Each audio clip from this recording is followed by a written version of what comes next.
안녕하세요. 저는 올해 33살의 여자입니다. 결혼할 때 가장 걱정이었던 게 조선시대 마인드를 가지고 계신 시부모님이었습니다. 세상에 이렇게 열려있는 사람이 또 있나 싶을 정도로 오픈 마인드를 가진 신우가 제 인생에 이렇게 큰 풍파를 가지고 올 줄은 생각도 못하고 있었죠. 결과적으로는 저희 이혼에 신우가 원인 제공만 했을 뿐, 직접적인 이유는 시부모님과 남편 때문이긴 하지만 누구보다 행복하게 살 거라 믿었는데 결혼한 지 2년도 안 돼서 이혼하게 된 저희 이야기를 한번 해보도록 하겠습니다. 저와 동갑내기인 남편과는 연애 결혼을 했어요. 사회생활 시작하고 나서 퇴근 후 비는 시간에 마땅히 할 것도 없어서 그때부터는 취미생활로 독서를 했었거든요. 막상 책을 많이 읽기는 하는데 책에 대한 이야기를 나눌 사람이 없는 게 참 아쉽더라고요. 그러다 우연찮은 기회로 독서 모임을 알게 돼 거기에 참여를 하기 시작했어요. 그때 남편을 처음 만나게 되었죠. 모임에 몇 번 나가면서 책에 대한 이야기를 많이 나누긴 했는데 제가 성격이 워낙에 내성적이다 보니 누구한테 먼저 말을 걸고 그러지는 못했습니다. 그러던 중 남편이 먼저 저에게 관심을 갖고 말을 걸어오기 시작했어요. 같은 책을 읽는데도 그걸 해석하는 시각이 날카롭고 남다르다면서요. 그래도 몇 마디 나눠봤다고 다음번부터 모임에 참석하니 남편이랑 대화하는 게 제일 편하더라고요. 그렇게 모임에서 가깝게 지내기 시작하다가 서로 읽었던 책들도 추천해주고 그러면서 모임 외적으로 연락 주고받고 만나는 일도 생기게 되었죠. 그런 식으로 만남을 이어오다 결국엔 연애까지 시작하게 되었어요. 저희가 연애만 3년을 넘게 했습니다. 결혼 이야기가 나와도 진작에 나왔었을 나이인데 워낙에 두 사람이 조심스런 성격이다 보니 누가 먼저 결혼 이야기도 자신있게 꺼내지 못했던 것 같아요. 모임 사람들이나 주변 친구들이 저희 보고 엄청 고리타분하고 같이 놀면 정말 재미없다고 혀를 내두를 정도로 무언가 그런 부분에 있어서는 쑥맥 같은 기질이 다분했거든요. 하지만 결국 3년이란 긴 시간 앞에 나이까지 30이 넘어가 버리고 나니 그때가 돼선 둘 사이에 결혼 이야기가 오가는 사이까지 발전하게 되었죠. 결혼 준비를 하면서 시부모님을 처음 만나는 자리에서 받았던 두 분의 인상은 정말 보수적인 분들이시다는 느낌이었어요. 저희 부모님도 엄격하신 편에 속했지만 시부모님은 저희 친정 부모님보다 더했어요. 부부 사이에서 남녀 역할이 확실하게 정해져 있다고 강조하는 분들이셨죠. 맞벌이도 당연히 해야 한다고 하는 걸로 보아 조선시대 마인드라고까지 하긴 조금 그런 부분도 있기는 했지만 제가 내조를 잘해야 남편 또한 성장할 수 있다는 그런 마인드가 확고하신 분들이었어요. 어차피 결혼하고 나서도 쭉 맞벌이 생활을 유지할 텐데 저 혼자 모든 집안일을 도맡아 할 수 있는 것도 아니고 남편도 결혼하면 집안일을 많이 도와주겠다고 약속을 했었거든요. 밥 차려주고 그런 거야 뭐 제가 남편이 차려주는 밥상 같은 거 기대하고 결혼하는 건 아니었다 보니 크게 개의치는 않았습니다. 힘쓰는 일은 남편이 하고 음식이야 안 봐도 제가 훨씬 더 잘할 테니 식사 준비 정도는 제가 하면 그만인 일이었지요. 물론 시부모님이 말하는 게 끼니만 챙겨주는 걸 말하는 게 아니라 전반적인 가사일에 대한 이야기를 말하는 거였겠지만 어차피 두 분 모시고 한 집에서 살 것도 아니고 날이면 날마다 찾아와서 저희가 집안일을 어떻게 분담해서 하고 있는지 그런 거 검사하고 그러지도 못하실 걸 알았다 보니 크게 상관은 없었어요. 이미 시댁에 인사드리러 가기 전에 남편이 두 분 성향에 대해 미리 귀뜸을 해줬던 것도 있고 해서 대답만큼이라도 시부모님이 원하는 대답을 해드렸었죠. 아무튼 그렇게 처음 시부모님께 인사를 드렸고 며칠 지나서 신우를 처음 만나게 되었어요. 신우는 남편보다 2살 위의 누나인데 이미 저희 둘 사이에서 결혼 이야기가 나오기 반년 전쯤에 결혼해 가정을 꾸리고 살고 있었습니다. 신우가 결혼했다는 사실은 모르고 있었어요. 3년이나 연애했는데 신우 결혼식에 참석을 안 한 이유는 따로 있는 게 아니고 남편이 말을 안 해줬었기 때문입니다. 그땐 저희가 3년 가까이 만나긴 했지만 둘 사이에 결혼 이야기가 오가던 상황은 아니었었거든요. 제가 결혼 생각이 없을 수도 있는데 부모님은 물론이고 일가 친척들 다 오는 자리에 저를 데려가면 제가 부담을 느끼지 않을까 싶어서 남편이 신우 결혼 이야기는 꺼내지도 않았던 거예요. 그게 제 생각에는 남편 나름의 배려라고 생각했기에 따로 문제 삼지는 않았습니다. 실제로 시부모님 인사드리러 갔을 때 신우 결혼식에는 왜 안 왔냐느냐 하는 이야기조차 없으셨었고요. 아무튼 보수적인 부모님, 고리타분한 남편만 보고 신우도 비슷하게 정도를 따르는 그런 사람일 거라고 막연하게 생각을 했었어요. 그런데 그게 아니었어요. 처음 신우를 소개받는 자리에서 약속 장소에 도착한 신우를 보고 저게 정말 남편하고 한 가족인가 싶을 정도로 전혀 다른 인상을 가지고 있었거든요. 저보다도 2살 위인데 화장도 패션도 엄청 화려하고 심지어 머리도 금발로 염색을 해가지고 있었거든요. 저는 시부모님이 조금 조선시대의 마인드를 가진 분들이라고 생각했는데 오히려 신우가 저보고 너는 뭐 조선시대에서 왔냐는 말까지 할 정도로 엄청 개방적인 사람이었습니다. 왜? 우리나라 역사에서도 흥선대원군이 쇄국 정책을 펼친 만큼 고종은 이후에 신문물을 최대한 수용하려고 했었잖아요.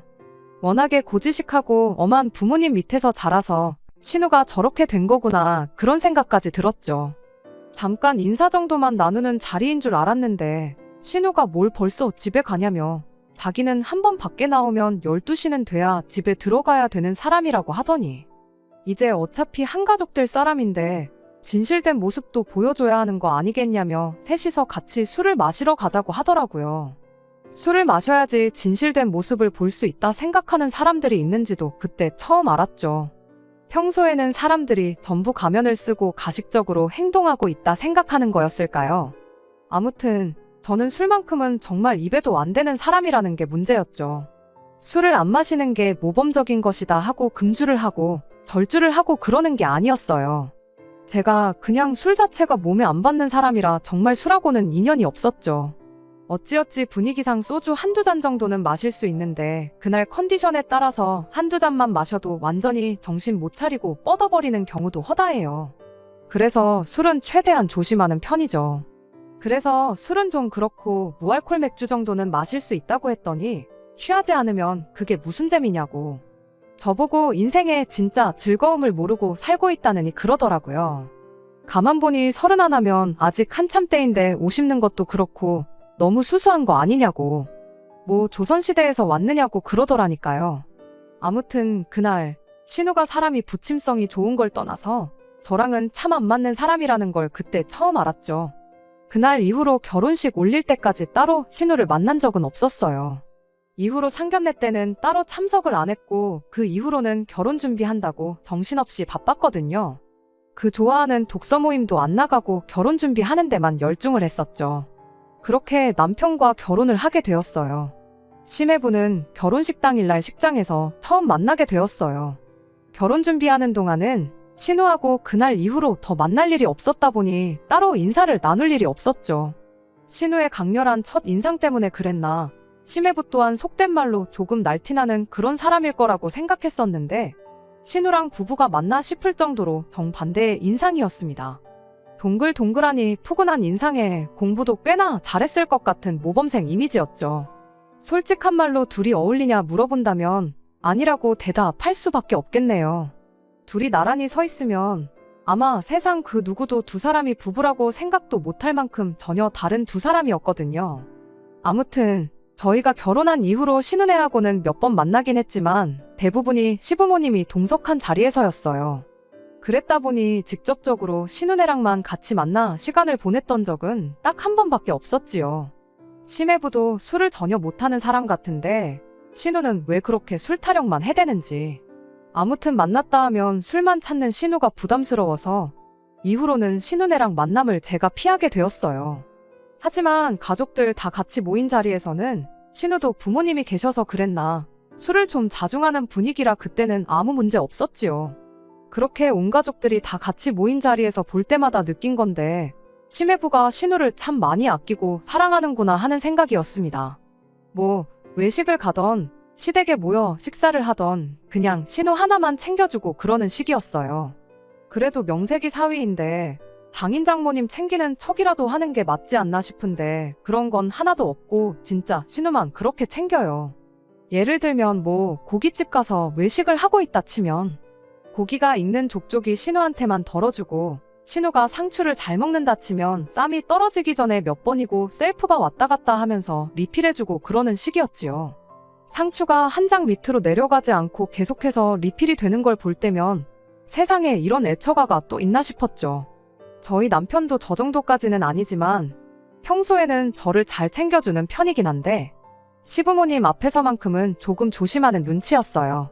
결혼하기 전부터 아내가 내조해주는 걸 워낙에 강조하셨던 분들이다 보니 시매부가 신우한테 해주는 걸 남편이 똑같이 저한테 해주는 게 아니라 제가 남편한테 해주는 모습을 보길 바라셨거든요. 한 번은 남편이 제가 잘 먹는다고 반찬을 한 번 쓸어갔던 적이 있는데 남편이 자리에 다시 앉자마자 저한테 잔소리를 하셨던 적이 있어요. 너는 더 먹고 싶으면 네가 가서 떠오면 되지. 뭘 그런 것까지 남편을 시키냐 하는 식으로 말이죠. 그게 조금 그렇기는 했어요. 당장 그 자리가 시부모님하고 저희 부부만 해서 넷이 모인 상황이었다면 충분히 그런 반응을 보였다 해도 제가 이해를 할 수 있겠는데 뻔히 신우네랑 저희랑 다 같이 있는 자리에서 시매부는 신우 챙기는데 급급해서 다른 가족들은 신경 하나 안 쓰는데 시매부는 그래도 되고 내 남편은 그러면 안 되고 하는 게 도통 이해가 가질 않았죠. 저는 내조를 해야 하는데 신우는 내조를 받아야 하는 거잖아요. 게다가 저는 맞벌이, 신우는 그냥 집에서 살림하는 전업주부인데 말이에요.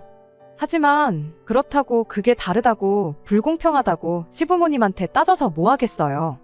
괜히 잔소리만 듣고 욕이나 먹겠지. 그냥 그러려니 하고 말았죠. 하지만 저도 사람인지라 언젠가부터는 이런 것들이 저를 조금씩 지치게 만들기 시작했어요.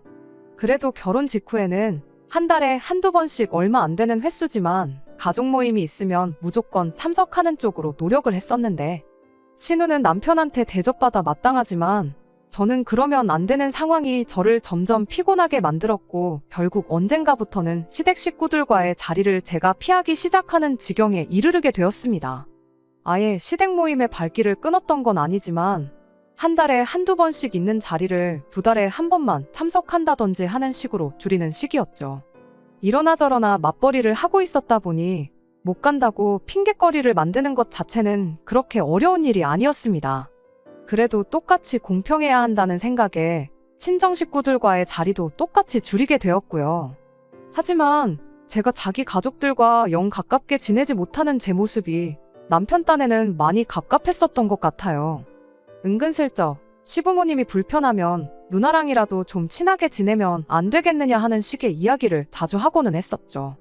그래도 같은 또래인 신우라면 제가 덜 불편하게 느끼지 않겠나 싶었던 게 남편 생각이었던 것 같은데 저와 정반대의 성향을 가진 신우가 어떻게 보면 저한테는 제일 어려운 사람이나 마찬가지였다 보니 기회가 되면 시간이 나면 하는 식으로 신우와의 만남마저도 피하게 되었습니다. 그렇게 결혼한 지 1년이 넘어가던 시점이었어요. 반강제적으로 신우와 자주 시간을 보내게 되는 상황이 찾아왔습니다. 시매부가 해외 영업일로 원래도 해외 출장이 잦은 사람이었는데 그때쯤부터 회사 사정 때문에 출장을 한두 달에 한 번꼴로 거의 한 달씩을 나가 있게 되었거든요. 그 덕에 신우가 저희 집에 자주 찾아오게 되었어요. 시매부가 한 달 출장을 간다 치면 30일 중 거의 5일, 6일 정도는 저희 집에 와서 시간을 보내기 시작한 겁니다. 혼자 있으면 심심하다는 말도 안 되는 이유로 저희 집에서 하루 자고 가고 그런 식이었어요. 막상 신우가 저희 집에 놀러 온다고 해서 뭐 저희랑 신나게 놀고 가고 그러는 건 아니었습니다. 이미 몇 번을 말씀드렸다시피 신우하고 저는 거의 상극에 가까운데 코드가 다른 두 사람이 같이 있어봤자 뭐 재미있을 일이 몇 개나 있었겠나요. 신우는 여느 때처럼 술 타령만 하다가 혼자서 밤늦게까지 TV를 보고 시간을 때우는 시기였어요. TV 볼 거면 집에서 보면 되는 걸 왜 굳이 우리 집까지 와서 봐야 하나 싶을 때가 많았지만 한편으로는 심심한 것보다 혼자 지내는 게 조금 무서워서 그런 건 아닐지 싶은 생각이 들어서 딱히 못 오게 한다던가 하지는 않았습니다. 매일같이 왔다면야 그만 좀 오게 하라고 남편한테 말이라도 했겠지만 말씀드렸다시피 한 달에 5-6번 뿐이고 시댁에서도 며칠씩 지내다 가는 것 같은데 오히려 그걸 못 오게 막는다면 제가 이상한 사람이 되는 그런 상황이었으니까 말이죠. 나중 가서 알게 된 사실이지만 신우가 저희 집에 굳이 찾아오는 이유가 알고 보니 남편의 입김이 있었다는 걸 알게 되었어요. 남편이 제가 신우랑 자주 시간을 보내면 그만큼 친해질 거 아니겠냐. 그럼 시댁 모임에 참석하는 것에 대해 거부감을 덜 느끼지 않겠나 하고 너무 쉽게 생각했던 거였죠. 하루는 신우가 금요일 퇴근 시간에 맞춰서 저희 집에 찾아왔어요. 평소 때처럼 저희 집 도착하자마자 TV부터 켜가지고는 혼자서 시간을 보내기 시작했죠. 그런데 한참 TV 보다 말고 난데없이 좀 있으셔서 도저히 못 버티겠다며 저보고 어떻게 이렇게 재미없는 삶을 살 수가 있냐면서 지루하지 않냐고 계속 저한테 말을 걸어오더라고요. 저는 아무 문제가 없는데 왜 그러시냐 하면서 대충 받아치고 있었는데 신우가 그러지 말고 자기랑 한 번만 밖에 나가서 놀아보면 어떻겠냐고 묻대요. 여지껏 이렇게 재미없게 살아온 거 손해보고 살았단 느낌이 들 만큼 새로운 세상을 보여준다면서요. 그러면서 자꾸 같이 나가자고 졸라대는데 애둘러서 좋게 거절하고 있었는데 그때 남편이 저를 방으로 따로 불러서 누나가 저렇게까지 나오는데 한번 같이 나가서 시간 보내고 와주면 안 되겠냐 하더라고요. 신우가 저랑 얼마나 친해지고 싶어서 저러겠냐고 누나가 저만큼 노력하는데 계속 이렇게 피하기만 하는 거 솔직히 보기 좋지가 않다면서요. 누나의 정성을 봐서라도 한 번만 같이 나가서 시간 좀 보내고 와보면 안 되겠느냐 부탁을 하더라고요. 결국 남편의 부탁에 이기지 못해 신우와 둘이 나가기로 했죠. 이미 집을 나서는 순간부터 저는 어색하기만 했는데 신우는 의욕이 엄청 넘치더라고요. 그때까지만 해도 저는 별 생각 없었죠. 오히려 남편 말이 맞는 것 같아 반성까지 되대요. 그래도 가족이라고 신우도 나랑 성향이 전혀 다른 걸 알면서도 친해지자고 이렇게 노력하는데 솔직히 심해부가 신우한테 잘하는 게 자기 아내라서 잘하는 거지 뭐 작정하고 나를 시부모님 앞에서 물먹이려고 그러는 것 아니지 않나 그런 생각도 들었습니다. 그냥 시부모님의 이중적인 잣대가 불편했을 뿐이었으니까요. 그래서 밖에 나가서부터는 이렇게 된 거 그래 신우를 제대로 겪어보지도 않고 무작정 내가 실험만 한 걸 수도 있겠구나 까짓거 신우랑 한번 친해져 보자 싶었어요.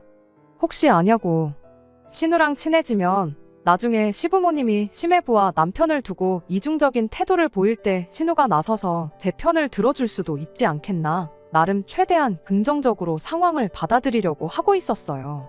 신우가 자꾸 뭐 하고 싶냐 뭘 좋아하냐 묻길래 저는 잘 모르니 형님이 가자는 대로 따라가겠다고 했어요.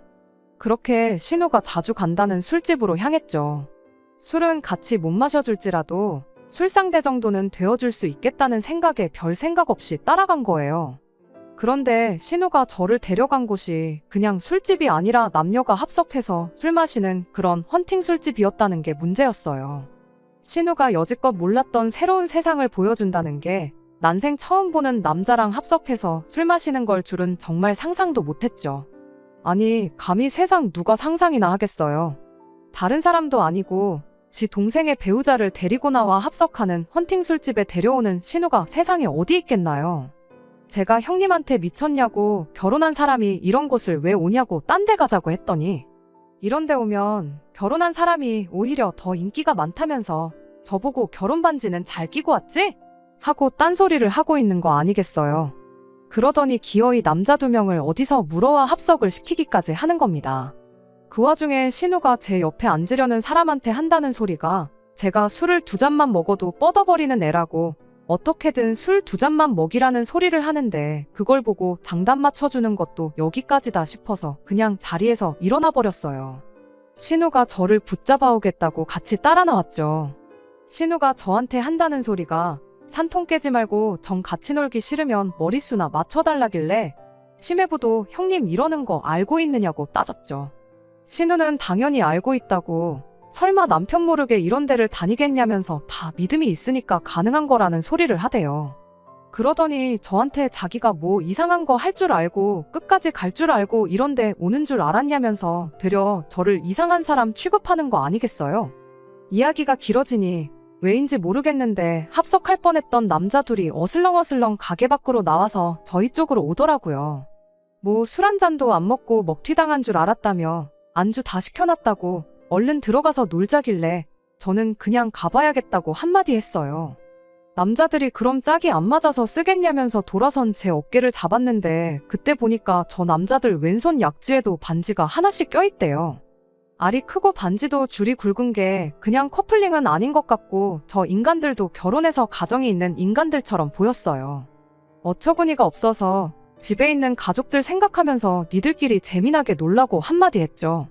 그랬더니 남자들이 뭐 말을 그렇게 하냐며 성질을 내기 시작했는데 신우가 두 사람을 말리더니 자기가 한참 때는 혼자 몸으로 두 사람 세 사람도 상대했다면서 저런 재미없는 거 같이 있어봤자 분위기만 상한다고 그냥 셋이서 놀자고 그러더니 저는 그냥 두고 가게 안으로 들어가 버리더군요. 저대로 두고 가도 되나 걱정이 되긴 했는데 감시한다고 따라 들어갈 수도 없고 언제 나올 줄 알고 밖에서 기다리고 있자니 그것도 아닌 것 같고 심해부도 이러는 거 안다는데 어련히 알아서 잘하겠지 하고 그냥 집에 들어와 버렸어요. 남편이 왜 벌써 왔냐, 누나는 어쩌고 혼자 왔냐 물어보는데 당신 누나가 헌팅 술집 데려가서 내 옆에 남자 한 명 붙여주더라 그렇게 한마디 해주려다가 신우 사생활도 있고 저는 2시간도 안 돼서 집에 돌아오긴 했지만 남편이 괜히 나까지 이상하게 볼 수도 있겠다 싶기도 했어요. 그래서 그냥 앞뒤 다 자르고 신우가 중간에 아는 사람들 만나서 그 사람들하고만 놀길래 그냥 혼자 집에 돌아왔다고 그렇게 한마디 하고 말았죠. 남편도 제가 처음 보는 사람들 많은 자리를 싫어하는 걸 알아서 그런지 별말은 안 하더라고요.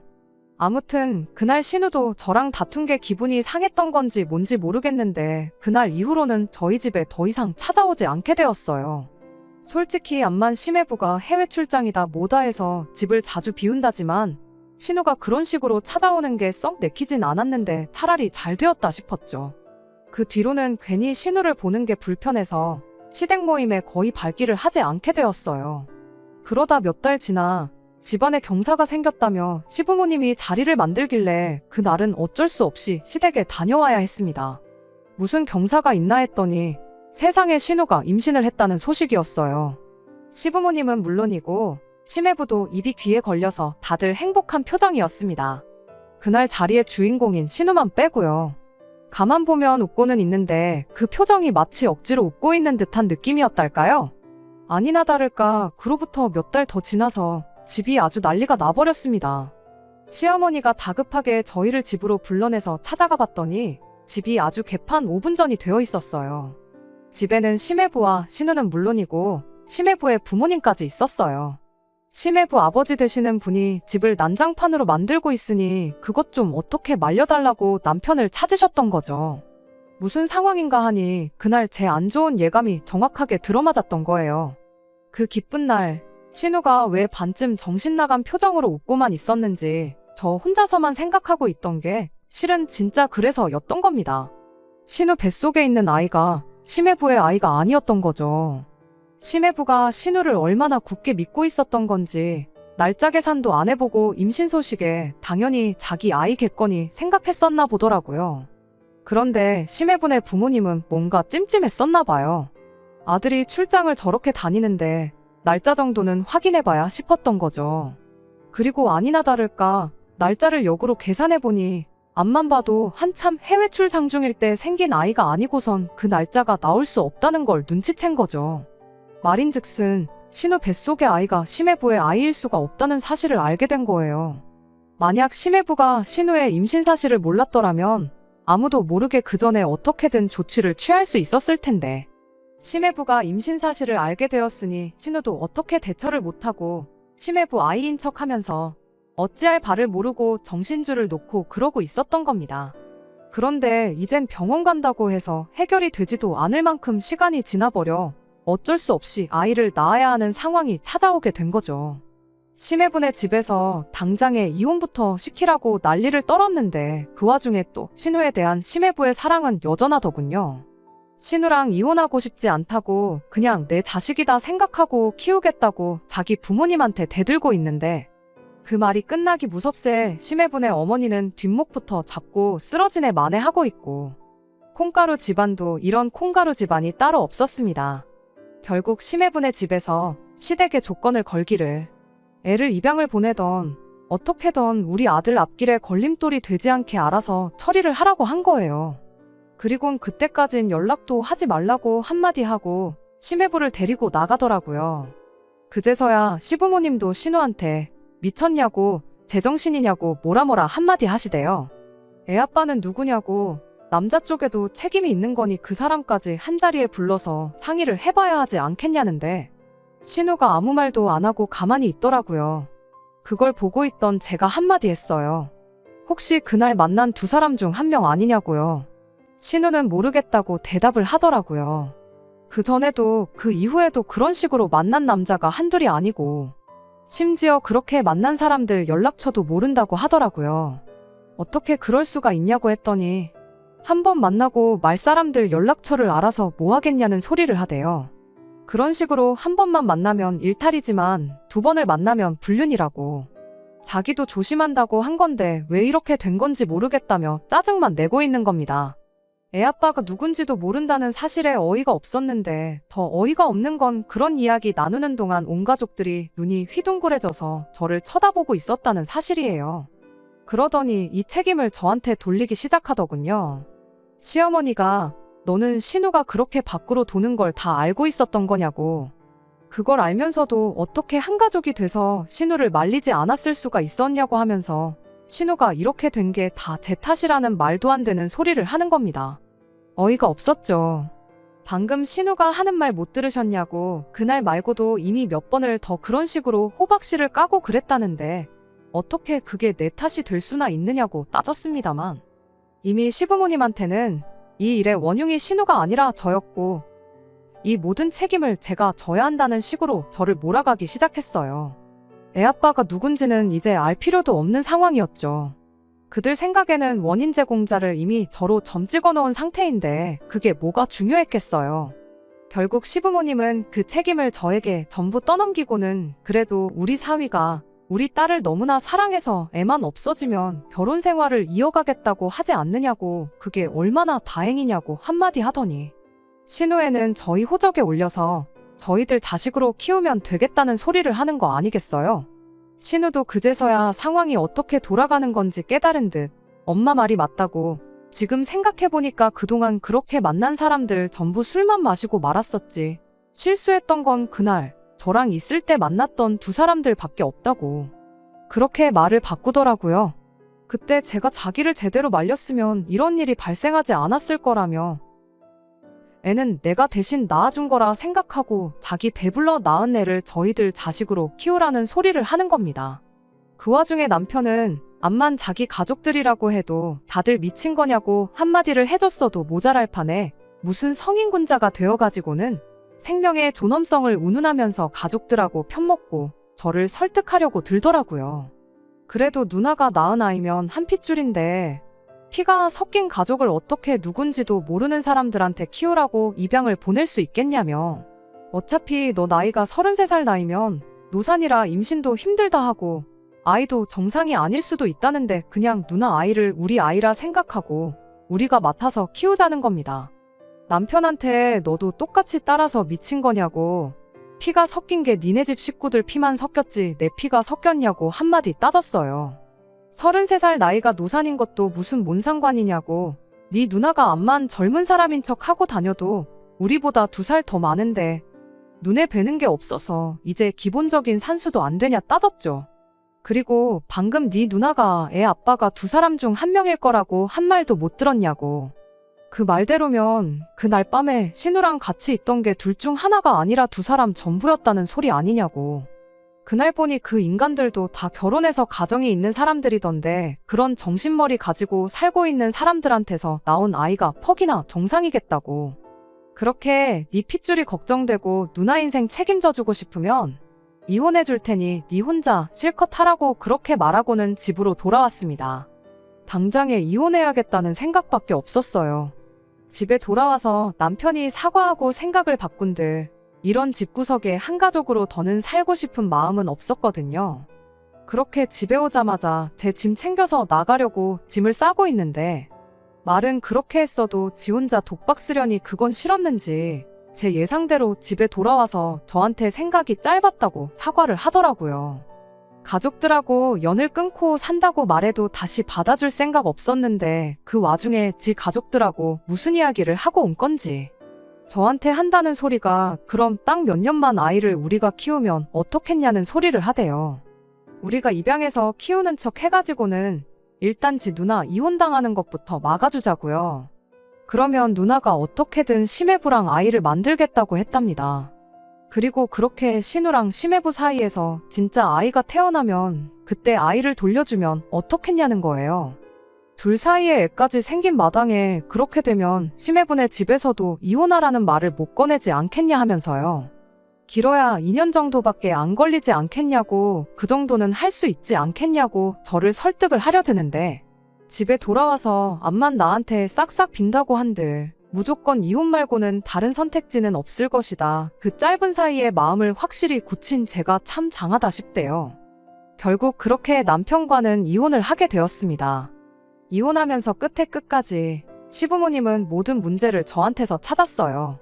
지 불리해지니까 남편도 버리는 꼴 좀 보라면서, 본성이 그런데 자기들이 부탁할 걸 부탁했다면서, 저 같은 피도 눈물도 없이 가족도 모르는 냉혈한한테 아이를 안 맡긴 게 천만 다행인 것처럼 말을 하대요. 뭐 그 말에 대답은 안 왔습니다. 이렇게 갈라서게 된 게 누구한테 천만 다행인 건지는 아마 모르긴 몰라도 살다 보면 빠른 시일 내로 다시 깨닫지 않겠나 싶어서요.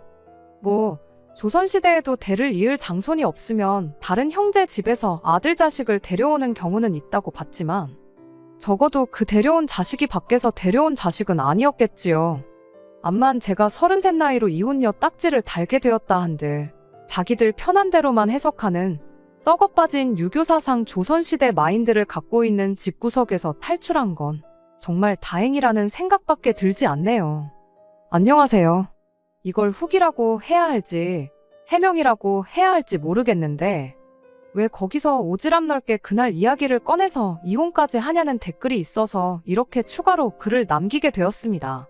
일단 첫 번째로, 이혼한 부분에 대해선 한치의 후회도 없어요. 신우가 아니었어도 심해부랑 남편을 두고 다른 가치관을 들이대는 시부모 때문에라도 언젠가 일이 터지면 터지지 않았을까 싶어요. 그리고 신우랑 같이 나간 날, 그날 일에 대해 함구를 하고 있었다고 한들, 물론 제 생각이긴 하지만 신우가 저 때문에 저렇게 된 거라고 책임만 안 돌렸겠지, 분명히 끝에 가선 무슨 이유를 대서든 그 아이를 저희 보고 키우라고 했을 거라 확신합니다. 이거 해명하겠다고만 후기를 보낸 건 아니에요. 신우도 결국 이혼하게 되었거든요. 심해부도 정신을 못 차린 게 그 와중에도 신우랑 헤어지기 싫다고 부모를 설득을 했었는가 봐요. 그래서 어찌어찌 애아빠만 찾아오면 애 클 때까지 양육비를 받고 지 자식으로 키우던가, 그쪽에서 원하면 아이를 넘겨주던가 하는 쪽으로 결정을 내렸다는데, 그 와중에 애아빠 찾아낸다고 후보를 추리다가 저랑 같이 나갔던 문제의 그날, 애아빠일 수도 있는 사람이 같은 날에 2명이나 된다는 사실을 알려줬는가 봐요. 심해부가 생각보다 더 호구라서 애아빠만 찾아오면 지 자식으로 키운다는 소리에 무슨 말을 해도 용서를 받을 거라 생각한 건지, 대체 무슨 생각으로 그런 건지는 저도 모르겠지만, 그 말을 듣고 다행히 심해부도 정신이 퍼뜩 들었던가 봅니다. 애아빠 후보가 한두 명이 아닌 것도 미치겠는데 하룻밤 사이에 2명이나 된다는 그 사실에 이건 그냥 넘어가주고 말고 할 것도 없다 싶어서 그냥 그 길로 완전히 이혼하기로 했다나 봐요. 말도 안 되는 집구석에 사위랑 며느리로 있는 것보다야 이혼하게 된 게 심해부도 저한테도 더 좋은 일이 아니겠나 싶네요. 끝까지 들어주셔서 감사합니다. 오늘의 사연은 여기까지입니다. 구독과 좋아요, 알람 설정 부탁드리고 더 좋은 사연으로 다시 찾아뵙겠습니다. 감사합니다.